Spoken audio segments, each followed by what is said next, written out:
Yeah, good morning, friends. I am Dhruv, and you are watching your own channel. Please like, subscribe, and share this channel with your friends. This is all for free.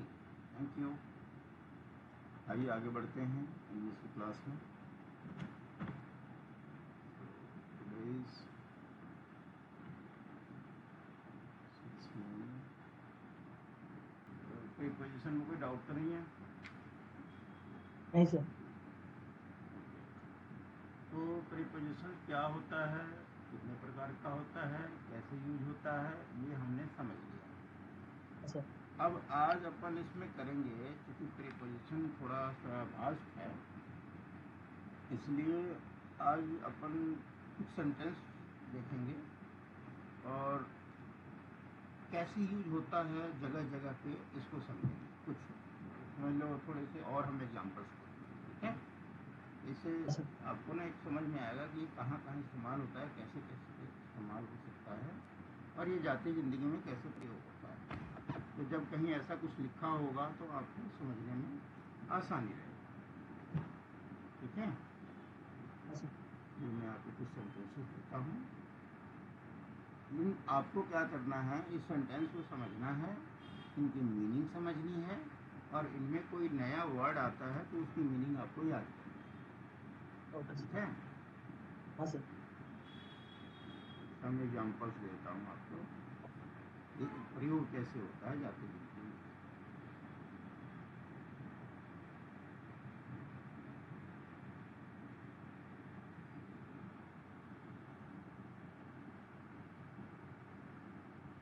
He acted upon my advice. अब क्या है, अब एक तरह से आप इसको phrase preposition समझ सकते हो. एक्टेड अपॉन, एक्टेड अपॉन इकट्ठा आता है. एक्टेड के साथ अपॉन आता है, मतलब उसने मेरी सलाह पर काम किया. मैं जैसा मैंने सलाह दिया था वैसा उसने काम किया. एडवाइस मैंने क्या होता है, सलाह.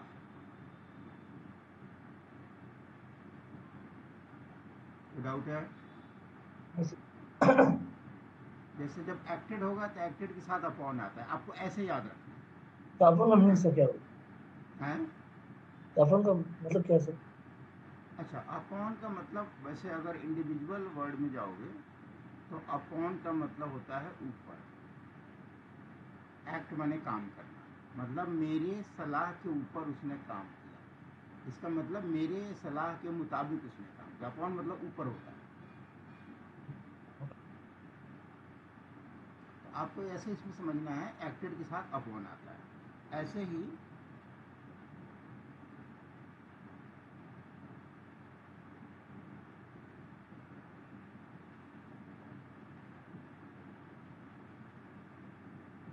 अब एडमिटेड के साथ टू आता है. ऐसे आपको समझना है. He was admitted to the school, इसका मतलब इसका स्कूल में एडमिशन हो गया.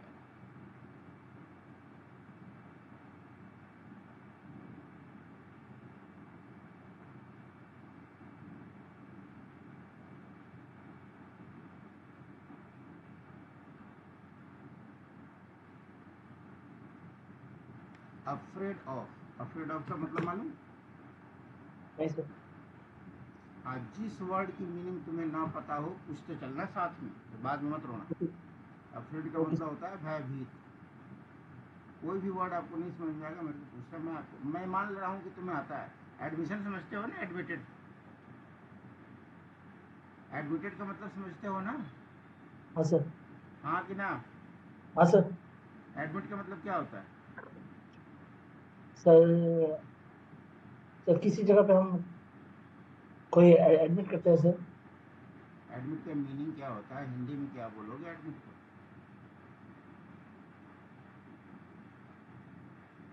हाँ कि ना? नहीं सर। फंस गए ना तुम, मैं आगे बढ़ गया था. एडमिट का शाब्दिक अर्थ है स्वीकार करना. आई, आपसे कोई पूछता है ये बात सही है, आप कहते हैं यस आई एडमिट, मैं स्वीकार करता हूँ कि ऐसा मैंने किया था. ठीक है? हाँ एडमिट का सर। मतलब होता है स्वीकार करना. He was admitted to the school, मतलब स्कूल द्वारा स्वीकार किया गया उसको, मतलब स्कूल में एडमिशन हो गया उसका. The cat is afraid of the dog, afraid of मतलब भयभीत, तो अफ्रेड के साथ ऑफ आता है। I am afraid of fever, मुझे बुखार से बहुत डर लगता है। I am afraid of a aeroplane, मुझे हवाई जहाज से बहुत डर लगता है, समझेगा। और अफ्रेड के साथ ऑफ लगाओगे, AFRAID। ये सब कुछ फ्रेज प्रीपोजिशन है, ये आपको समझ रहे हैं। ऐसे यूज होता है बेसिकली, ये लिखने का पॉइंट ये है, इसका इस्तेमाल ऐसे होता है। अफ्रेड के साथ ऑफ आता है, ये तुम्हें याद रखना है। ये जितने भी थोड़ा सा ना, आप एक इंग्लिश का न्यूज़ पेपर लो, उसको पढ़ो, एक उसमें न्यूज़, दो न्यूज़, जितने कुछ होते हैं, आधा पन्ना, एक पन्ना, जितना भी आपको टाइम मिलता है थोड़ा पढ़ो। ये सब उसमें इस्तेमाल होंगे, तुम्हें समझ में आएगा। सर हम्म। तो 3 नंबर से द कैट है या सर कार? द कैट है ना, CAT, कैट, कैट बने बिल्ली। The cat is afraid of the dog, कुत्ते से बिल्ली जो है भयभीत रहती है, बिल्ली डर जाती है ना कुत्ते को देख के, वो लिखा है the cat is afraid of the dog, बिल्ली जो है कुत्ते से भयभीत होती है।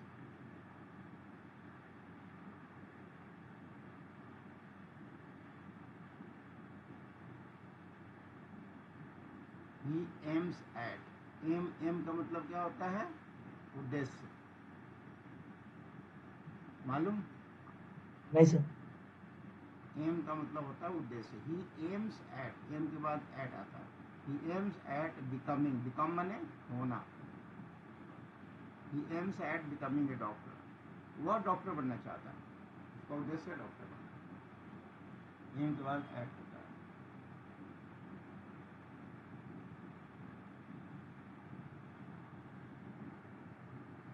The train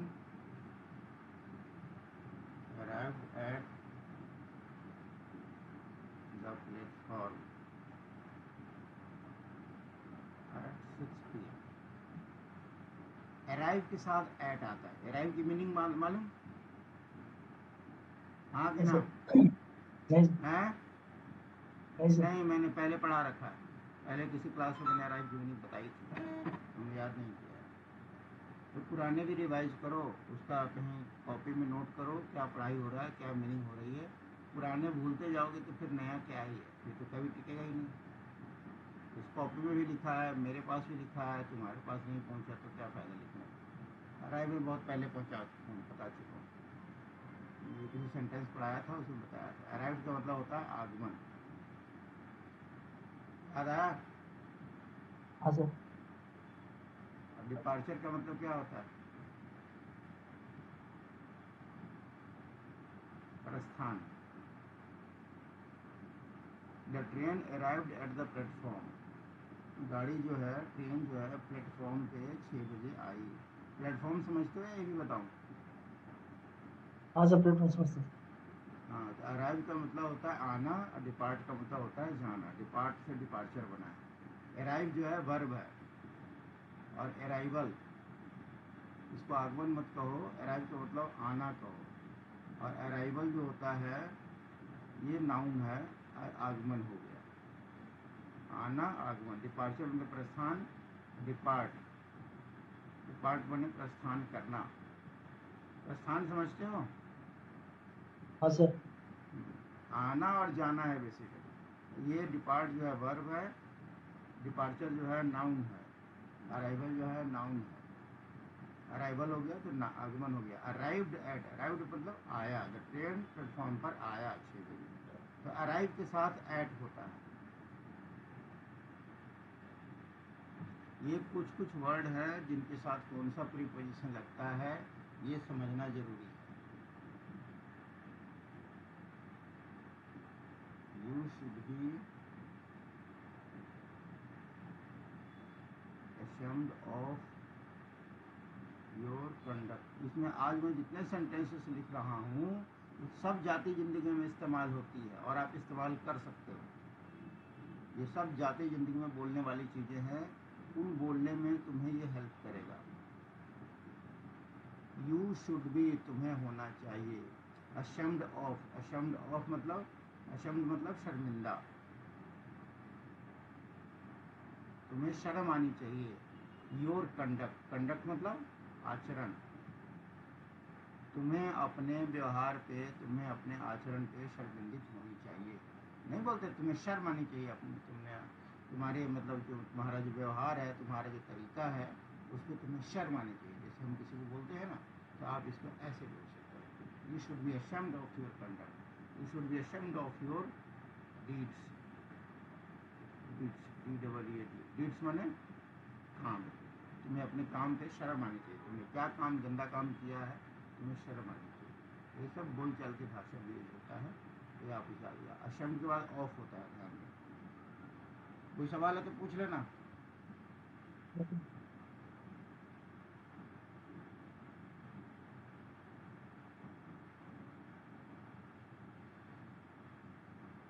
I was not aware of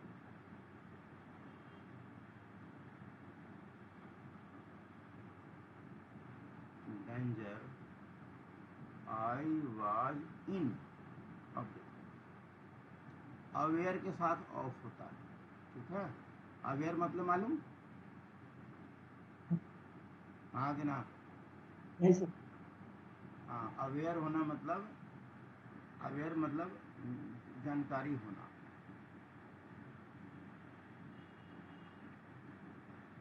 I was not aware of the danger, मुझे खतरे का जानकारी नहीं था, एहसास नहीं था।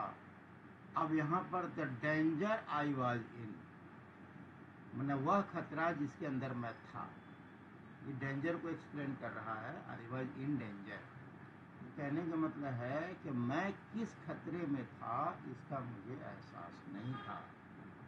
I was not aware of, देखो अवेयर ऑफ तो फ्रेज फ्रेज हो गया। I was not aware of the danger, मैं इस खतरे का एहसास नहीं था। आई वॉज इन, जहाँ पर मैं था, यानी कि जिस खतरे में मैं था, मुझे उसका एहसास नहीं था।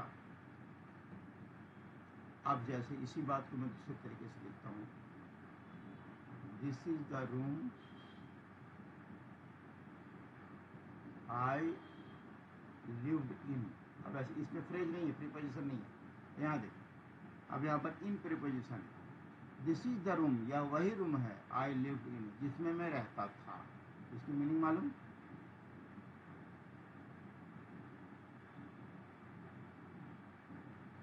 इसका, इस लाइन का मीनिंग क्लियर है?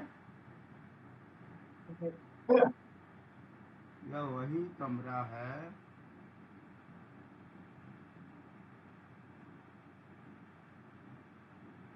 जिसमें मैं रहता था। तो ये इस तरीके की जब बात हो तो आप ऐसे बनाते हो, रूम आई लिव्ड इन, यानी कि जब रूम को एक्सप्लेन कर रहा है तो इन जाके लास्ट में जाएगा। इसी को एक सेंटेंस और बना देता हूँ आपको। जैसे आप पूछते हो किसी से, which class do you read in, आप कौन सी क्लास में पढ़ते हो, which class you read in. इसको आप ऐसे भी पूछ सकते हो, in which class do you read. समझ में आया? ये सब वो सेंटेंसेस बोल रहा हूँ जो तुम जाती जिंदगी में इस्तेमाल करोगे, आराम से करो। आप किसी से पूछ सकते हो, which class do you read in, in लगाना जरूरी है क्योंकि लास्ट में अब कौन सी क्लास में पढ़ते हो। इसी बात को आप ऐसे भी बोल सकते हो, in which class do you read. जो इन से शुरू हो रहा है, इस इन से अंत भी हो सकता है। कब अंत होगा? जब आप यहाँ क्लास को साथ में लगा दो। क्लास के बाद लगाओगे कैसे आएगा, इन विच क्लास, किस क्लास में। अगर पहले लगा दोगे तो कहाँ पहले आ जाएगा, डू यू। इसका मीनिंग वही है, तुम किस कक्षा में पढ़ते हो। तो बेसिकली ये मैं आपको क्यों एग्जाम्पल दिया, इन चूंकि लास्ट में आ रहा है तो इसका मीनिंग क्या है ये समझाने के लिए मैं आपको ये दिया, ये इनसे स्टार्ट भी कर दिया। This is the room I lived in, यह वही कमरा है जिसमें मैं रहता था। तो नॉर्मल क्या बनता, I live in this room, ऐसा होता है ना, मैं अपने मैं कमरे में रहता हूँ। तो जब उस पर सवाल हुआ और जब उसको एक्सप्लेन करा जाएगा अगर रूम को यहाँ पर एक्सप्लेन कर दिया तो इन को लास्ट में लगा दिया, वैसे डेंजर को एक्सप्लेन किया तो इन को लास्ट में लगा दिया। कहीं भी कोई डाउट हो, कोई मीनिंग्स नहीं समझ में आए, पूछना।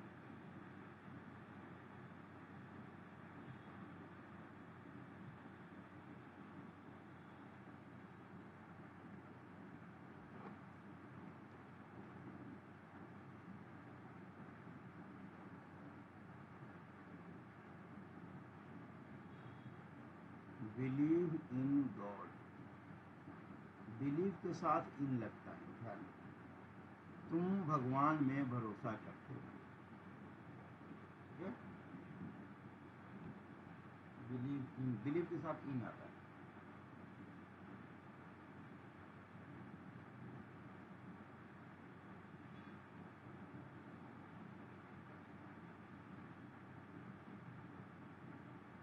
दिस बिलोंग्स के साथ टू आता है। दिस हाउस बिलोंग्स टू, यह मेरा घर है। या बिलोंग का मीनिंग मालूम हाँ सर। है? हाँ कि ना? हाँ सर। हाँ सर। क्या होता है?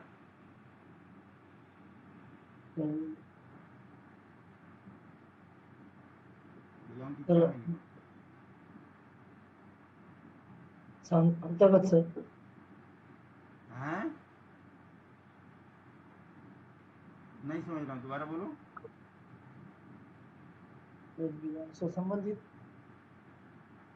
नहीं, बिलोंग का मतलब होता है, बिलोंग का मतलब होता है एक तरह से अधिकार। अधिकार में करते हैं। This house belongs to me, यह मेरे अधिकार में है, मतलब यह मेरा घर है। जैसे दिस हाउस है, हाउस कौन सा पर्सन है?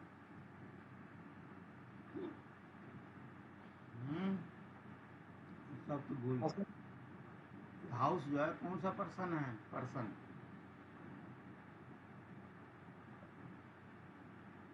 कौन सा पर्सन, कौन सा नंबर,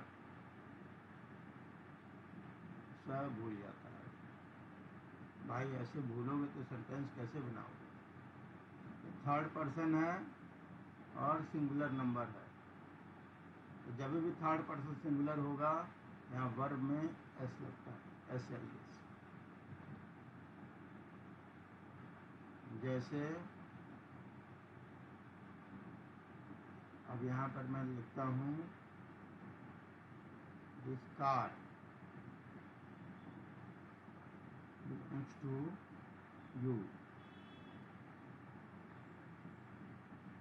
वहीं लिखते हो I belong to West Bengal, मैं वेस्ट बंगाल से आता हूँ, मैं बंगाल से हूँ। क्या बोलोगे? या तो बोलोगे आई एम फ्रॉम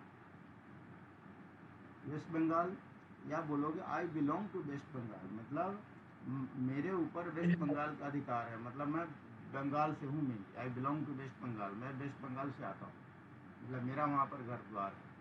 या आप इसी बात को ऐसे बोलते हो I am from West Bengal, मैं वेस्ट बंगाल से हूँ। I belong to West Bengal, मैं वेस्ट बंगाल का मेरे ऊपर अधिकार है, मतलब मैं वहाँ पे बिलोंग करता हूँ, वहाँ से आता हूँ, मेरा अधिकार वहाँ है। This car belongs to you. अब देखो आई है तो बिलोंग हो गया, कार है तो बिलोंग्स हो गया। ये समझाना चाह रहा था। आई के साथ हमेशा वर्ब का पहला रूप आता है, और जब थर्ड पर्सन हो तो एस आई एस लग जाता है वर्ब में। क्लियर हुआ कि और समझाऊं? हाँ सर। बिलोंग के साथ टू आता है, ये ध्यान रहे, बिलोंग टू। ऐसा मैं पूछूंगा, ऐसे पूछूंगा बिलोंग के साथ क्या आता है, अवेयर के साथ क्या आता है, ऐसा पूछूंगा, और इसकी मीनिंग क्या होती है। Beware of pickpockets. Beware मतलब सावधान रहो। बी वेयर के साथ ऑफ आता है, बी वेयर ऑफ पिकपॉकेट्स, पॉकेट मारों से सावधान रहो। पिकपॉकेट मतलब पॉकेट मार। क्लियर?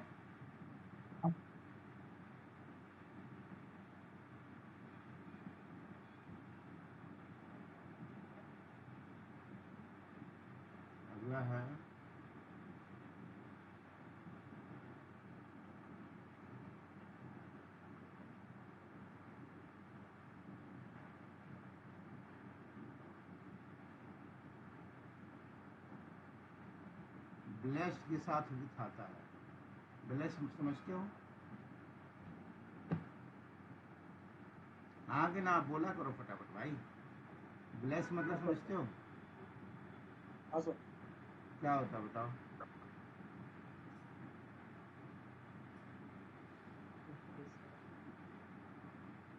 क्या बोला? नहीं सुना। हाँ कि ना, कुछ तो बोलो।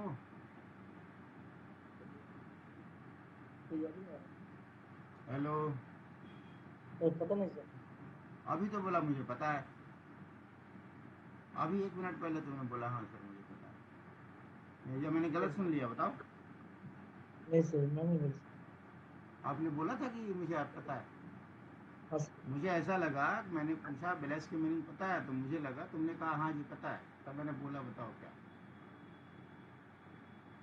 तुमने बोला था कि मुझे पता है। हाँ सर। हाँ तो बोलो ना।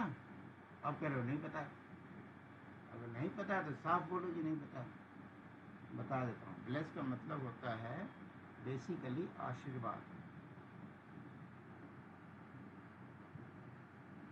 समझना बात को। जैसे आपने सुना होगा गॉड ब्लेस यू। आपने सुना होगा, मतलब भगवान तुम्हारा भला करे। हम किसी को आशीर्वाद देते हैं। जब कोई हमें नमस्ते करता है तो आप उसको आशीर्वाद देते हो गॉड ब्लेस यू। इसका मतलब भगवान आपका भला करे, आशीर्वाद दे। सर अब ब्लेस्ड, हाँ कुछ बोल रहे हो बोलो। Sir sir blessed sir school में और होना चाहिए।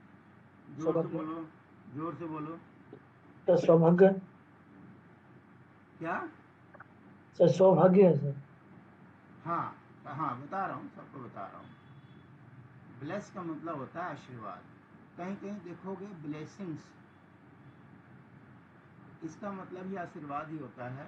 इसी का वो एक तरह से फुलप्रॉल कह लो। ब्लेसिंग्स का मतलब होता है बहुत सारा आशीर्वाद, ढेर सारा आशीर्वाद होता है। जैसे उसको ना, उसके सारे लोगों ने उसको ब्लेसिंग्स दिया, माता पिता ने आशीर्वाद दिया, नाना नानी ने आशीर्वाद, इन सब का ब्लेसिंग्स है वो बहुत आगे बढ़ गया था। कहीं कहीं आप ब्लेसिंग्स भी देखोगे। और ब्लेस्ड इसका मतलब हो जाता है, आप ऐसे कह सकते हो, सौभाग्य। ही ब्लेस्ड विद ए सन। उसको बेटा होने, उसको बेटा हुआ है, उसका सौभाग्य मिला है। समझे? उसको बेटा से आशीर्वाद मिला है, मतलब उसको बेटे के रूप में सौभाग्य प्राप्त हुआ है, इस तरीके से कह सकते हो। तो ब्लेसिंग का मीनिंग समझ में आ गया। हाँ ब्लेस्ड के साथ हमेशा विथ आता है।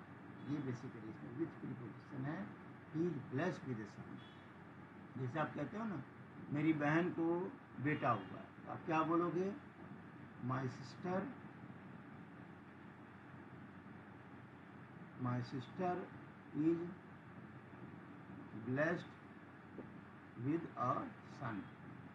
मेरी बहन को एक लड़का हुआ है, ऐसे ब्लेस्ड, ऐसे बोलो। ठीक है? तो ब्लेस के साथ विद लगता है।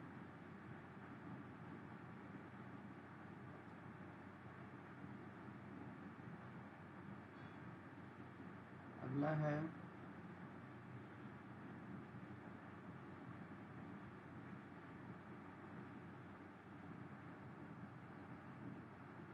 You should not boast of your money. तुम्हें अपने पैसे का बोस्ट ऑफ, बोस्ट के साथ ऑफ लगता है। बोस्ट का मतलब मालूम? नहीं सर। शेखी बघाड़ना। मैंने यूँ कह लो कि तारीफ करना। बोस्ट ऑफ मतलब शेखी बघाड़ना। अपने बारे में लोग फेंकते हैं ना, मैं ये हूँ, मैं वो हूँ, मेरे पास ये चीज़ है, मेरे पास वो है। मतलब लोग अपनी तारीफ में बहुत सारी बातें फेंकते हैं ना बातचीत हाँ में, तो उसको बोस्ट करना बोलते हैं। बोस्ट ऑफ मतलब शेखी बघाड़ना, मतलब अपनी तारीफ खुद ही करना, इसको बोलते हैं boast of. You should not boast of your money. तुम्हें अपने पैसे की शेखी बघाड़नी नहीं चाहिए। मतलब पैसे, अपने पैसे के बारे में ज़्यादा बढ़ा चढ़ा के नहीं बोलना चाहिए, ये मतलब। लेकिन बोस्ट ऑफ का मतलब होता है शेखी बघाड़ना। ये माइनस पॉइंट में भी आता है और कुछ लोग इसका प्लस भी इस्तेमाल कर सकते हैं। तो प्लस इस्तेमाल कैसे करोगे? आप ऐसे बोलते हो, we boast of our quality services.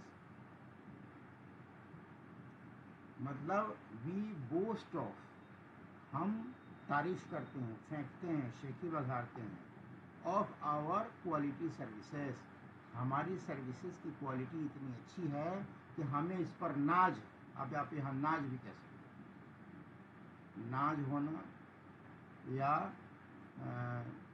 मतलब क्या बोलते हैं इसको, आप जो तारीफ जो शेखी बघाड़ते हैं ना, हम इस बात का मतलब गर्व से शेखी बघाड़ते हैं क्योंकि हमारी सर्विसेज की क्वालिटी अच्छी है। आप समझ में आई बात? यहाँ पर ये बोस्ट ऑफ का मतलब पॉजिटिव सेंस में यूज हो रहा है कि हमें अपने क्वालिटी सर्विसेज पर नाज है। We boast of our quality services, मतलब हम खूब अपनी तारीफ करते हैं, हम खूब फेंकते हैं कि हमारी क्वालिटी सर्विस ऐसी है, हमारी सर्विस इतनी अच्छी है, हम इतनी जगह सर्विस देते हैं। तो हम क्या करते हैं? वी बोस्ट ऑफ, हम अपनी तारीफ करते हैं। तो बोस्ट ऑफ का मतलब होता है एक तरह से तारीफ करना, शेखी बघाड़ना, और सेंस के ऊपर आप नाज होना भी कह सकते हैं। अब यहाँ पर जो बंदा वी बोस्ट ऑफ कर, यहाँ पर जो शेखी बघाड़ रहा है, अपनी तारीफ कर रहा है, तो पॉजिटिव सेंस में तारीफ कर रहा है क्योंकि उसकी सर्विस बहुत अच्छी है। और यहाँ पर ये बंदा जो फेंक रहा है वो पैसे को बढ़ा चढ़ा के फेंक रहा है। You should not boast of your money, मतलब पैसा है तुम कुछ भी बोले जा रहे हो, ये कहना। खाली वैसे बोल सकते हो फलाना जो है वो खाली बोस्ट करता रहता है, खाली फेंकता रहता है, खाली अपनी तारीफ करता रहता है, इस सेंस। क्लियर हुआ? अच्छा,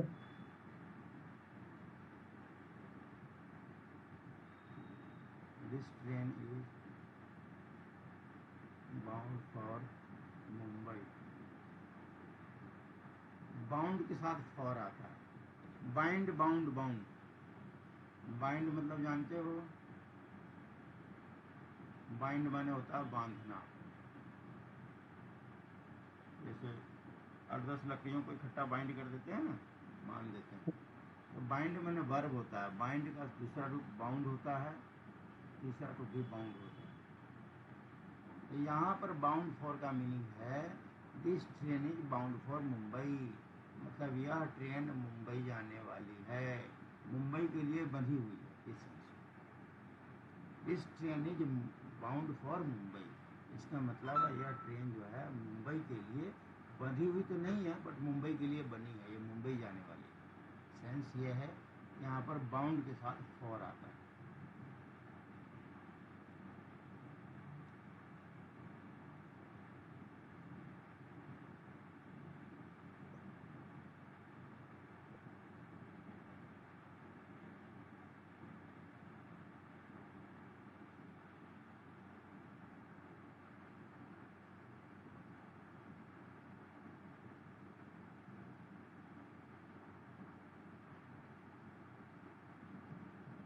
okay,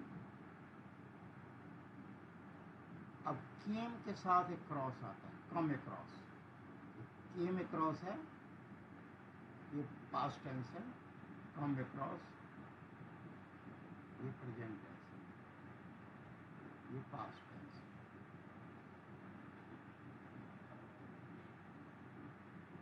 I came across an old beggar. Came across माने एक तरह से मिलना। I came across an old beggar, एक बूढ़े भिखारी से मैं मिला ऑन द रोड। जब मैं रोड पे जा रहा था मुझे एक भिखारी टकरा गया। केम अक्रॉस मतलब मुझे भिखारी मिल गया। इतना समझ में आया? हेलो? हाँ सर। तो इसमें कोई ऐसा वर्ड है जिसकी मीनिंग आपको नहीं आती है?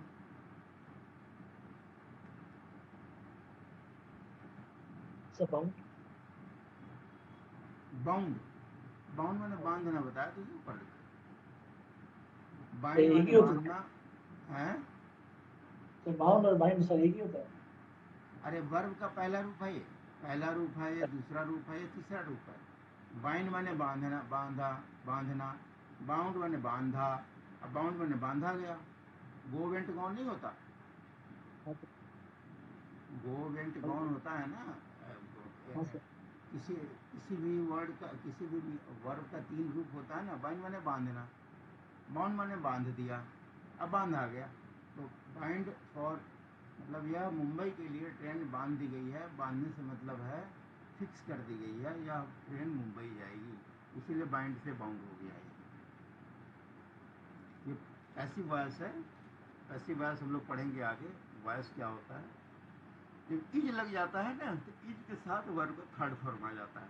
थर्ड फॉर्म है बेसिकली, और बाउंड फॉर लगा दिया। यह वॉइस में आता है, जो हम लोग वॉइस पढ़ेंगे, एक्टिव वॉइस, पैसिव वॉइस में समझाएंगे। तो ये मैंने आज कुछ सेंटेंस दिया आपको, इनकी मीनिंग समझना, और ये सब मैं पूछूंगा। कम अक्रॉस का मतलब क्या है। कम अक्रॉस, कम के साथ अक्रॉस आता है, ध्यान रहे। जब हम किसी के साथ मिलते हैं ना तो हम कम अक्रॉस बोल सकते हैं। मैं कहीं जा रहा था, I came across an old beggar, मुझे कोई बुढ़ा भिखारी मिल गया।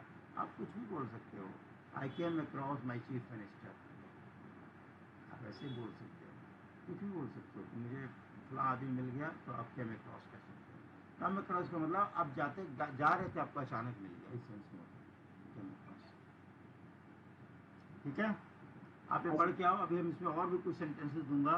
ये सारे वो सेंटेंसेस हैं जो जाती जिंदगी में इस्तेमाल होते हैं।